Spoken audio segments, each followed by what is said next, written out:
তথ্য মেলায় স্বাগত জানাচ্ছি। আসুন তথ্য জানি, অপরকে জানাই এবং দুর্নীতি রুখি। তথ্য মানুষ জানবে, এটা তার আইনগত অধিকার। এই তথ্য জানার মাধ্যমেই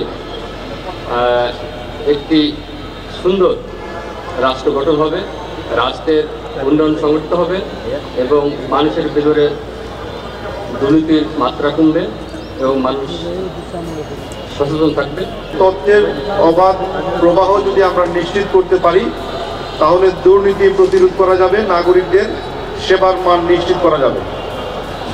আমিও একই কথা বিশ্বাস করি। আমরা একসময় জানতাম যে যার অর্থ বেশি সেই ধনী, কিন্তু এখন বর্তমান প্রেক্ষাপটে যার তথ্যের সমারোহ যার কাছে বেশি, যিনি তথ্যে সমৃদ্ধ তিনি ধনী। নাগরিকদের সেবার বিষয়টিও তথ্যের সাথে সম্পর্কিত।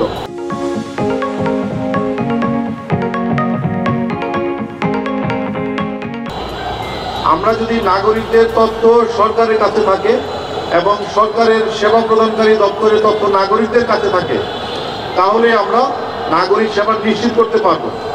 বিষয়টি কিন্তু দুই মুখী। শুধু সেবা প্রদানকারীর তথ্য থাকলেও নাগরিকদের তথ্য সরকারের কাছে নেই, তাহলে সেবার মান নিশ্চিত করা যাবে না। উন্নত বিশ্বে আপনি দেখেন, যদি একটা ব্যাংকের অ্যাকাউন্ট খুলতে হয় আপনি কোথাও যাওয়ার প্রয়োজন নাই, ঘরে বসে ব্যাংকের অ্যাকাউন্ট খুলে আপনি ব্যাংকিং করতে পারবেন।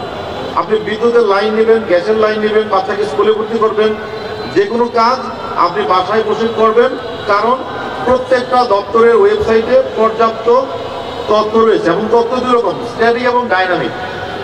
আমরা এখন পর্যন্ত স্ট্যাটিক তথ্যের মধ্যে সীমাবদ্ধ রয়েছে, আমাদের ওয়েবসাইটগুলোতে শুধু স্ট্যাটিক তথ্য রয়েছে, বাট এইটা হইতে হবে ডাইনামিক।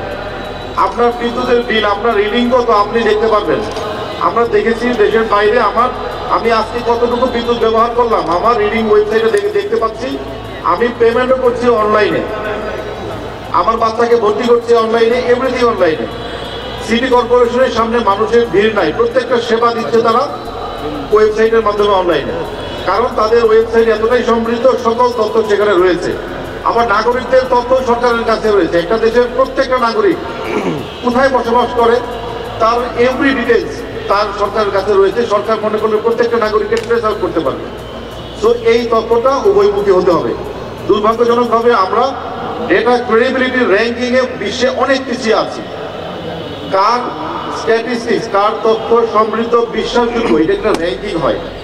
আমাদের দেশের তথ্য এখন পর্যন্ত বিশ্বব্যাপী সেই মানে আমরা পৌঁছাতে পারিনি। আমাদের এটা নিয়ে কাজ করার সুযোগ রয়েছে, আমাদের সরকার নিশ্চয়ই কাজ করবে। আমরা চাই সঠিক তথ্য নাগরিকদের কাছে আমরা যেন পৌঁছে দিতে পারি এবং নাগরিকদের সকল তথ্য যেন সরকারের কাছে থাকে এবং আমাদের রাষ্ট্রীয় তথ্য যেন ওয়ার্ল্ড ক্লাস হয়।